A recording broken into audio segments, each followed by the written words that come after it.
Hello friends, KG classes में आपका स्वागत है। आज हम आपको the judgement seat of Vikramaditya by sister Nivedita adapted के द्वारा हिंदी। हम सब विक्रमादित्य के नाम से परिचित हैं। हमारे देश के इतिहास में उनके शासन का महत्वपूर्ण स्थान है।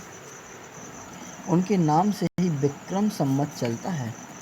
यद्यपि उनका नाम इतना प्रसिद्ध है, फिर भी हम उनके विषय में स्पष्ट रूप से कुछ नहीं जानते हैं। यह बड़ी विचित्र बात है। फिर भी उनके विषय में यह निश्चित है कि वे न्याय और विद्या से प्रेम करते थे। उन्होंने अपनी प्रजा को पूर्ण न्याय दिया और अपने दरबार में विद्वानों को एकत्रित किया। यह कहा जाता है कि इतिहास में वे महान न्यायाधीश थे। विक्रमादित्य को कभी धोखा नहीं दिया जा सका। उन्होंने कभी भी किसी निर्दोष व्यक्ति को दंड नहीं दिया। अपराधी कांपते थे जब वे उनके सामने आते थे, क्योंकि वे जानते थे कि उनकी आंखें अपराध को एकदम स्पष्ट रूप से देख लेंगे। और जो व्यक्ति उनके सामने कठिन समस्याओं को लेकर आते थे, वे उन समस्याओं को हल करने के तरीके में सदैव संतुष्ट हो जाते थे। अतः भारत में उनके बाद कोई न्यायाधीश बुद्धिमानी से न्याय करता था, तब उसके विषय में कहा जाता था कि अवश्य विक्रमादित्य के न्याय सिंहासन पर बैठा होगा। क्या कभी किसी ने विक्रमादित्य का न्याय सिंहासन देखा है? शायद नहीं, क्योंकि वह न्याय सिंहासन अब कहीं नहीं है। मैं अब तुम्हें यह बताना चाहता हूँ कि वह किस प्रकार अदृश्य हो गया। विक्रमादित्य की मृत्यु के पश्चात कालांतर में उज्जैन के लोग उसे भूल गए। उनके महल और किले नष्ट हो गए। धूल, घास और वृक्ष से ढक जाने पर खंडहरों के ढेर पशुओं के चरने के लिए चरागाह बन गए। ग्रामीण अपनी गायों को चरने के लिए इन चरागाहों में भेज दिया करते थे। प्रातःकाल पशु चरवाहे बच्चों की देखरेख में जाया करते थे और शाम को देर से आते थे। जब उनके वापस आने का समय होता था तो चरवाहा बच्चा चरागाह के एक कोने से आवाज़ देता था और सभी पशु अपने चरवाहों के साथ एकत्रित हो जाते थे और वे सब एक साथ अपने घरों को चल देते थे। उज्जैन के आसपास के गांवों में चरवाहे बच्चों का जीवन इस प्रकार का था। वे बड़ी संख्या में थे और चारागाहों में लंबे दिनों में उनके पास आमोद प्रमोद के लिए काफ़ी समय था। एक दिन उन्हें खेल का स्थान मिला और वह स्थान कितना आनंददायक है। वृक्षों की जमीन के नीचे जमीन भद्दी तथा उबड़ खाबड़ थी। जहाँ तहाँ बड़े बड़े पत्थरों की नोकें बाहर को निकली हुई दिखाई पड़ती थीं और मध्य में एक हरा टीला था जो न्यायाधीश के सिंहासन बैठने के स्थान की तरह प्रतीत होता था। एक बच्चे ने इसी प्रकार विचार किया और वह उस टीले पर ऊपर बैठ गया। उसने चिल्लाकर कहा, मैं कहता हूँ बच्चों, मैं जज न्यायाधीश होऊंगा और तुम सब मामलों के मेरे सामने लाओ, मैं उनका निर्णय करूंगा। तब उसने अपना चेहरा सीधा बनाया और जज का कार्य करने के लिए बहुत गंभीर हो गया। दूसरे लड़के ने इस मजाक को शीघ्र समझ लिया और शीघ्र ही आपस में झगड़ा किया और उसके सामने उपस्थित हो गए। प्रत्येक पक्ष ने अपना अपना पक्ष प्रस्तुत किया। किसी ने कहा यह खेत उसका है और दूसरे ने कहा कि यह खेत उसकी नहीं है। वे सब चाहते थे कि वह उनके झगड़े का निपटारा करें, किंतु अब एकदम एक विचित्र बात का अनुभव किया जाने लगा। टीले पर बैठने से पहले जो लड़का एकदम साधारण दिखाई पड़ता था, वह अब पूर्णतः भिन्न दिखाई पड़ने लगा। वह बहुत गंभीर हो गया। उसके बातचीत करने का ढंग इतना विचित्र तथा प्रभावपूर्ण था कि शेष सब बच्चे भयभीत हो गए। फिर भी उन्होंने समझा कि यह मजाक है और एक बार पुनः उन्होंने उसके सामने एक नया मामला रखा और एक बार पुनः उस लड़के ने अपना निर्णय दिया। घंटों तक ऐसा ही होता रहा। वह लड़का जज के आसन पर बैठा हुआ शिकायतें सुनता था और उसी गंभीरता के साथ अपना निर्णय देता रहता था। यह क्रम उस समय तक चलता था जब तक उनके घर लौटने का समय ना हो जाता था और तब वह अपने स्थान से कूद पड़ता था और अन्य चरवाहों की तरह एक समान बालक हो जाता था। इस घटना के पश्चात एक चरवाहा इतना प्रसिद्ध हो गया कि सभी जटिल विवाद उसके समक्ष रखे जाने लगे और सदैव वही बात होने लगती थी। ज्ञान और न्याय की आत्मा उसमें आ जाती थी और वह लोगों को सत्य का दर्शन कराता रहता था, किंतु जब वह अपने बैठने के स्थान से नीचे आ जाता था तो वह अन्य लड़कों की तरह ही दिखाई देता था। धीरे धीरे यह समाचार देहाती क्षेत्र में फैल गया। समस्त गांव के बड़ी आयु के पुरुष और स्त्रियां इस चरवाहे लड़के के दरबार में अपने विवादों को लाया करती थी। और सदैव ही उन्हें ऐसा निर्णय मिलता था जिसे दोनों पक्ष समझते थे और वे संतुष्ट होकर चले जाते थे। अब राजा ने जो उज्जैन से काफ़ी दूर रहता था यह कहानी सुनी। उसने कहा, निश्चय ही वह लड़का विक्रमादित्य के न्याय सिंहासन पर बैठा होगा। राजा का अनुमान ठीक था, क्योंकि वह चरागाह का निकटवर्ती खंडहर कभी विक्रमादित्य का महल था। उसने विचार किया, यदि टीले पर बैठने मात्र से ही चरवाहे लड़के को बुद्धिमानी और न्याय आ जाता है तो हमें उस गहरा खुदवाना चाहिए और न्याय सिंहासन प्राप्त करना चाहिए। मैं भी उस न्याय सिंहासन पर बैठूंगा, तब विक्रमादित्य की आत्मा मेरे शरीर में आ जाएगी और मैं सदैव एक न्यायप्रिय राजा होऊंगा।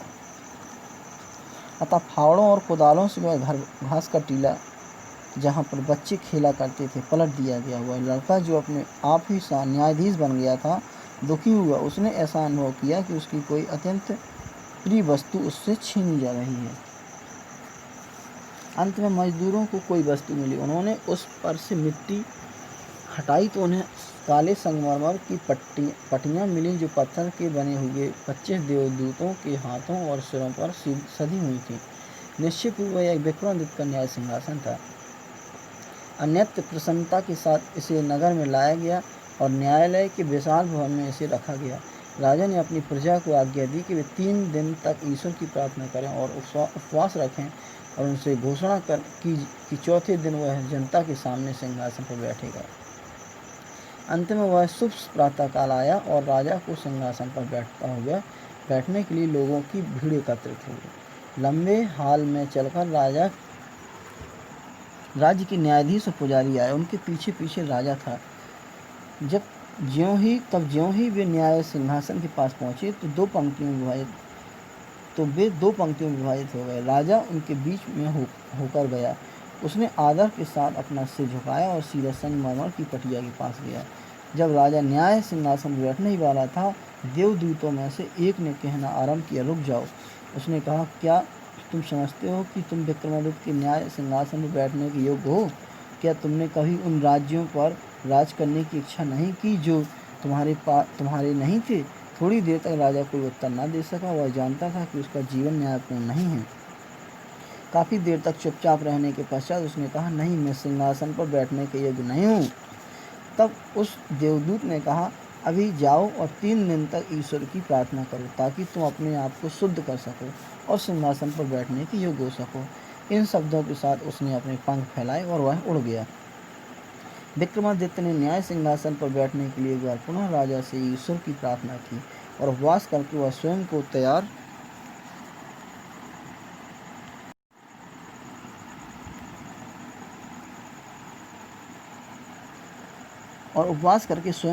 किया, किंतु इस बार भी उस घटना पुनः घटी। पत्थर के दूसरे देवदूत ने उनसे पूछा कि क्या तुमने कभी दूसरों के धन को लेने की इच्छा नहीं की? राजा ने स्वीकार किया कि उसने ऐसा किया है, अतः वह न्याय सिंहासन बैठने का अधिकारी नहीं है। इस प्रकार जब कभी भी राजा ने उस सिंहासन पर बैठने का प्रयत्न किया, एक देवदूत ने उससे प्रश्न किया और उसे वापस होना पड़ा। यह क्रम उस समय तक चलता रहा जब तक उस संगमरमर की पटिया को साधने वाला केवल एक ही देवदूत रह गया। राजा सिंहासन के पास बहुत विश्वास के साथ गया, क्योंकि उसे विश्वास था कि उसे उस दिन सिंहासन पर बैठने दिया जाएगा। किंतु ज्यों ही वह सीट के निकट आया, अंतिम देवदूत ने कहा, ओ राजा, क्या तुम अब पूर्ण रूप से हृदय से शुद्ध हो? क्या तुम्हारा हृदय एक छोटे बच्चे के समान पवित्र है? यदि ऐसा है तो तुम वास्तव में इस सीट के बैठने के योग्य हो। राजा ने बहुत धीरे से कहा, नहीं, मैं योग्य नहीं हूँ। और इन शब्दों को सुनकर अंतिम देवदूत पटिया को अपने सिर पर रखकर आकाश में उड़ गया। इस प्रकार विक्रमादित्य का न्याय सिंहासन सदैव के लिए पृथ्वी से अदृश्य हो गया। वर्ड मीनिंग है, फैमिलियर मीन्स परिचित, रैन मीन्स शासन, लैंडमैन में विद्वान, गिल्टी मीन्स अपराधी, ट्रेम्बल्ड कांपता था, स्ट्रेट सीधी, गिल्ट दोष अपराध, सेटिस्फाइड संतुष्ट, प्रोनाउंस घोषणा करता था, स्किल दक्षता, एग्जिस्ट मौजूद होना, डिसअपियर्ड अदृश्य हो गया, फॉरेस्ट्रस किला, रूइन नष्ट हो गए, टर्न परिवर्तित हो गए, पास्चर लैंड चरागाह, फीडिंग खिलाने, शेफर्ड वॉयस चरवाहे ग्वालिये, डिलाइटफुल आनंददायक, अनइवन उबड़-खाबड़, पीप्ड आउट बाहर झांका, माउंट टीला, ट्रायल सुनवाई जांच, ग्रेव गंभीर, टू एक्ट दी पार्ट भूमिका अदा करना, स्प्रिंग कानाफूसी करना, स्टेटस वर्णन किया, डिस्प्यूट झगड़ा, ऑल ऑफ ए सडन अचानक, टोन आवाज़ बोलने का ढंग, इम्प्रेसिव प्रभावशाली, दी रेस्ट शेष, कॉम्प्लिकेटेड जटिल, स्पिरिट भावना, ग्रेजुअली धीरे धीरे, कंट्री साइड ग्रामीण क्षेत्र, ग्रोन अप बड़े, मीडो चरागाह, डिसेंड